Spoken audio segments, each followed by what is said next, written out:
পুষ্পিতা ভৌমিকের কলমে আজকের গল্প অমর প্রেম। উফ, যা ঠান্ডা পড়েছে! গত দিন দুই ধরে তাতে আবার আরেকবার চা পান করলে মন্দ হতো না, মনে মনে ভাবেন বিশ্বনাথবাবু। যদিও বিকেলে 1 কাপ অভ্যাস মতো খেয়েছেন, তবু যদি আর একবার হয়।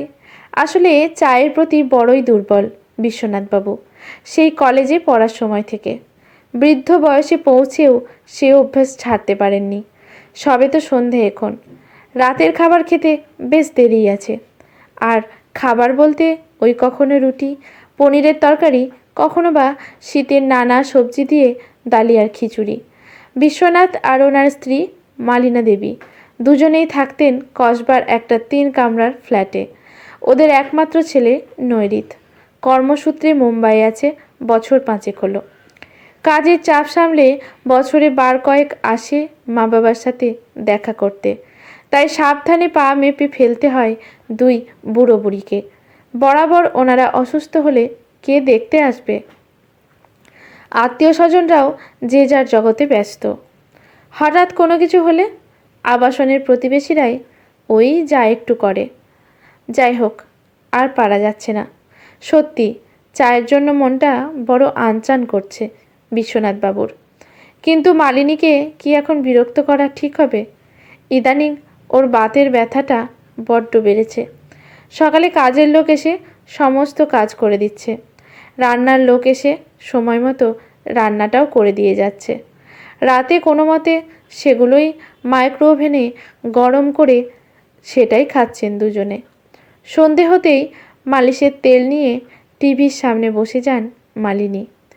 নৈরিত অফিস থেকে রাত 9টা নাগাদ বেরিয়ে ফোন করলে ছেলের কথা বলা শেষ করেই তবেই একেবারে রান্নাঘরে যান মালিনী দেবী। তারপর খাবার খেয়ে সোজা উঠে পড়েন বিছানায়। এই হলো প্রতিদিনের বাধা ধরা রুটিন।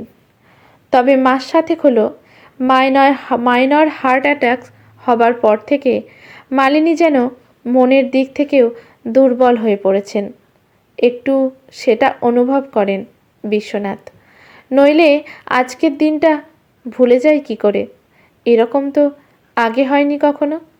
সে যাই হোক, এতদিন না হয় এই দিনে মালিনীর থেকে সারপ্রাইজ পেয়ে এসেছেন বিশ্বনাথ। এবার কিছু অন্যরকম হোক। আজ আর ওকে বিরক্ত না করে নিজেই চাটা বানাতে রান্নাঘরে যান বিশ্বনাথবাবু। কাপে চা ঢেলে সবে দুধটা মেশাতে যাবেন, এমন সময় কলিং বেল বাজাতেই উনি গিয়ে দেখেন খাদ্য সরবরাহকারী সংস্থার একটি ছেলে হাসি মুখে দাঁড়িয়ে বলছে, আঙ্কেল, একটা ব্ল্যাক ফরেস্ট কেকের অর্ডার আছে এই ফ্ল্যাট নম্বর থেকে। তোমার বোধহয় কোথাও ভুল হচ্ছে। স্বামী স্ত্রী 2 বয়স্ক মিলে থাকি, কে দেবে অমন কেকের অর্ডার? উনি বলেন। ওদের কথার মাঝখানে ততক্ষণে চলে এসেছে মালিনী দেবী। না, কোনো ভুল হচ্ছে না, ঠিক ঠিকানাতেই এসেছো। ও, এই বলে ছেলেটির হাত থেকে কেকের বাক্সটা নিয়ে নমস্কার জানিয়ে ঘরের দরজা বন্ধ করে মালিনী।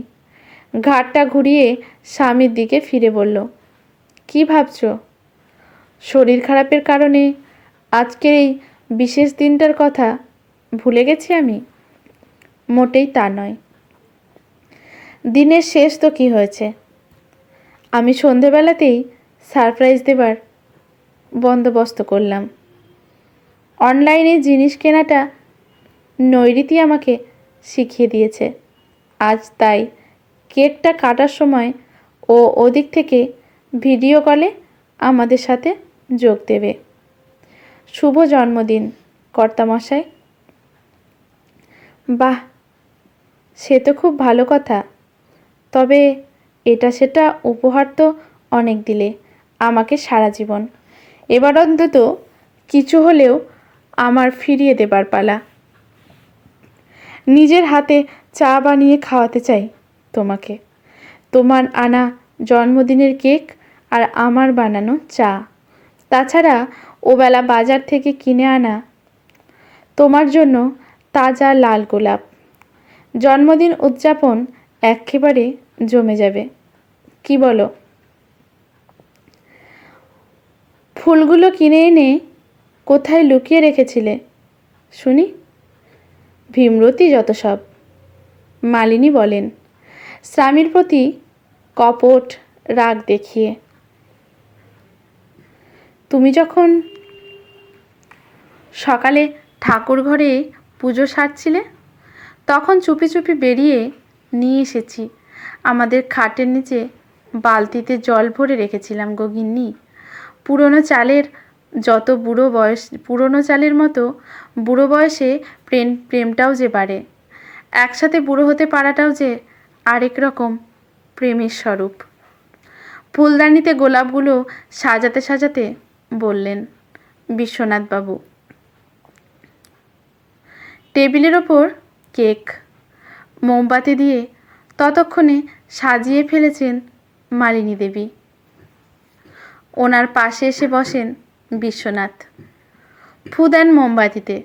ভিডিও কলে নৈরিত বলে, হ্যাপি বার্থডে বাবা, বড়দিনের ছুটিতে বাড়ি যাচ্ছি, তখন কিন্তু আরও একবার কেক কাটা হবে আমার জন্য। এখন কাটলাম, তোমরা দুজন মিলে আনন্দ করো।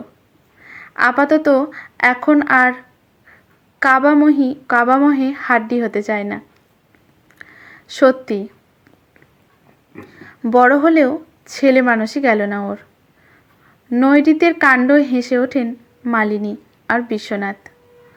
নিরালয়ে একান্ত জমে ওঠে স্বামী স্ত্রীর দাম্পত্য, যা অনেকগুলো বছর কাটিয়েছে আজও অমলিন।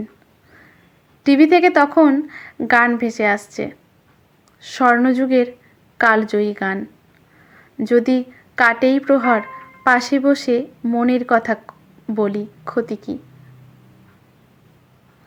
আজকের গল্পটি এখানেই সমাপ্ত। ভালো লাগলে লেখকের প্রতি শ্রদ্ধা জানিয়ে একটি কমেন্ট করে যাবেন। ইউটিউব থেকে দেখলে লাইক শেয়ার করে পাশে থাকবেন। চ্যানেলটি সাবস্ক্রাইব করে বেল নোটিফিকেশানটি অল করে দেবেন। ফেসবুক থেকে দেখলে পেজটি ফলো করে রাখবেন, যাতে গল্পের ভিডিও পোস্টার সাথে সাথেই নোটিফিকেশানটি পৌঁছে যায় সবার কাছে প্রথমে আপনার কাছে। ধন্যবাদ।